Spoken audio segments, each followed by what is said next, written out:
So let's talk about email marketing. One of the first things that we really do need to do, and this is, you'll find this if you haven't read .com Secrets, I really suggest that you do take a look and you actually do read it, because I think what you'll find is that you will get a comfort level of not a structure, but some stuff that you can do. So let's talk about this for a second. You don't have to do what everybody else does. If you see everybody writing to the left-hand margin, if you see everybody writing and putting 3 links in your email, you see everybody doing 1 affiliate promotion per day, you do not have to do that. What you have to do is you have to really develop some kind of rapport with the people who are going to be on your subscriber list. Some of that's going to be based on what you do, right? Some of that's going to be based on them getting used to you, and some of that's going to be you getting used to them.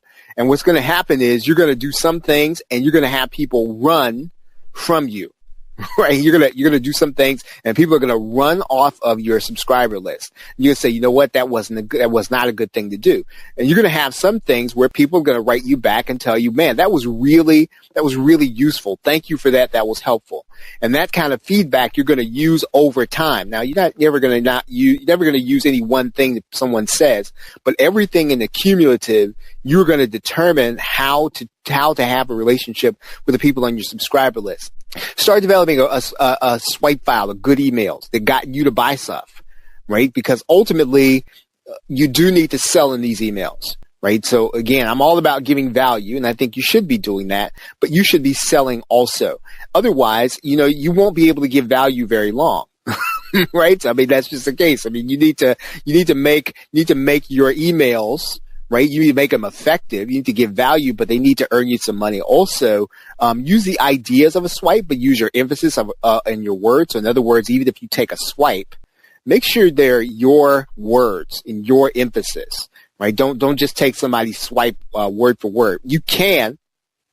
Again, this all kind of falls under doing what you think you need to do with your email marketing list. So you don't. Some marketers feel like you're leaving money on the table if you do not every day email people who don't open your email. You don't have to do that. You don't want to, right? You can develop the kind of relationship with the people on your subscriber list. You're going to email once a day, right? And basically what you're saying is, hey, look, I expect you, even if you don't do it until 2 days later, I expect you to open my email, right? So don't feel like you've got to do anything.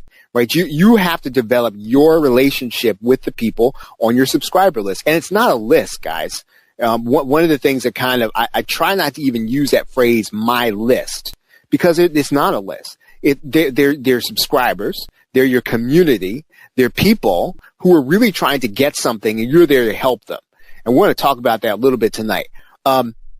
Some marketers feel like you can only do 1 promotion in an email. You don't have to do that. You can do 2, you can do 3, you can do 10 if you want to, right? But the thing is that you have to develop whatever it is that you're going to do. So please do not fall into the trap that you need to do and you got to structure your emails the way everyone else does. You can email one day or several emails. So in other words, I suggest you write every day. But again, I mean, you don't have to do that just because everybody else does it. You can write extensively in your email. We talked about that last week a little bit, but you can write extensively or get straight to the point. Some people do that. And again, it's really going to be what you want to do to provide value. So what really matters? What matters is you're consistent. Write every day. Right, I suggest you write every day and be consistent. Try to stick to a structure every day. Now, you don't have to use my structure. You don't have to use anybody else's structure. But I do think that generally, people ought to kind of know what to expect. Context, right? Context. So, in other words, if you don't, if the people didn't come to you by a software package, then don't spend 2 or 3 weeks promoting software offers. Right. I don't even know if it's going to be effective. And even if it sells all the time, that doesn't necessarily mean that over time you're going to have a lot of success building up a list if you're kind of doing things that are contrary or incongruous to the way people joined your email marketing list. Clarity. So, be clear about when you're asking someone to buy something, just be clear about it.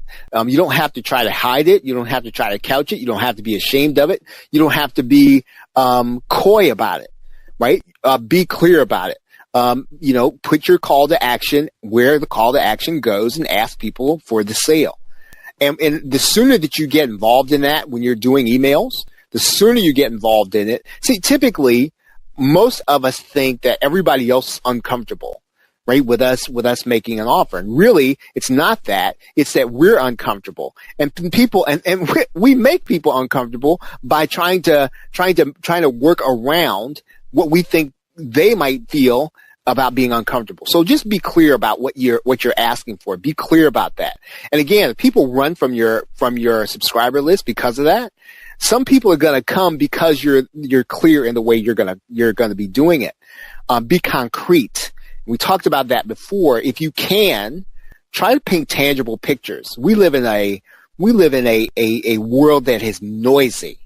Right? Everybody is screaming for your client's time. Everybody's screaming for their attention. And so you need to paint concrete pictures in their mind. You start using things, lots of abstract stuff. You're gonna lose people, not because you're not cool and not because they don't like you. It's just because you didn't paint something in their minds that's going to stick. You didn't paint something in their minds that's gonna touch on something that they're experiencing. Try as best you can, and everything you write, something has to be concrete in their brain, something tangible if you can. So if you're getting that so far, put the number 3 in the question box. So again, pickup.com secrets, I think, testing. Right? Testing. We talked about that last week.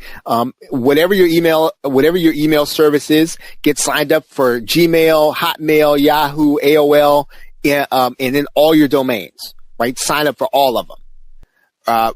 Right? So Eileen's asking, concrete, just a picture of results. That's a great question. Actually, I think when you can put someone in the goal position, I think that's good. But I think often, when we use analogies, when we use examples, if we can be tangible about that, right? I think we should be tangible. So I think more than just results, Eileen, I think whenever we can paint tangible pictures and give people something to look at in their brain, I think it helps them to remember and get the concept. So I think yes, results, but I think whatever we're talking about, right? If we can paint something tangible with these emails, right? Make them a part of your list, subscribe to all your lists with these emails. And then every day, what you should be doing is you test one of them, right? So before you test one of them, send something to Gmail. And if it goes to the promotions tab or if it goes to the spam, then you need to fix that email if you can before you send it, because more than likely it's going to go to everybody else's Gmail spam or their promotions tab. So it doesn't mean that you're going to get perfectly into everybody's inbox. Doesn't mean that. But if you can do this ahead of time, you can head off a lot of problems, and you can typically add on a percentage point or 2 in terms of your open rate. Use mailtester.com. It'll tell you if you have some major problems that you need to fix.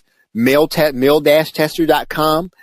They'll tell you if you got SPF or DKIM problems. If you have either one of those problems, get with your host immediately, right? So I wouldn't even bother sending an email. So if you go with mailtester.com, you're getting this big SPF error, getting a DKIM error, and your score is going to be 5 out of 10. Don't even bother sending it because you're going to go to spam and nobody's going to get it anyway.